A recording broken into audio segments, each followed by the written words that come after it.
In front of me is Motorola Razr 30 Ultra, and today I would like to show you how you can change default apps.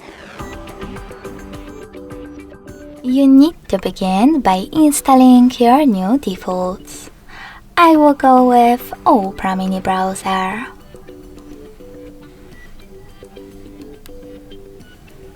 When your new apps are ready, exit Play Store and go into Settings.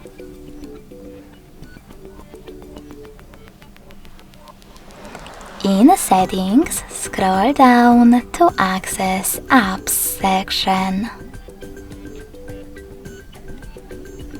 Then click on Default Apps and pick one of those options.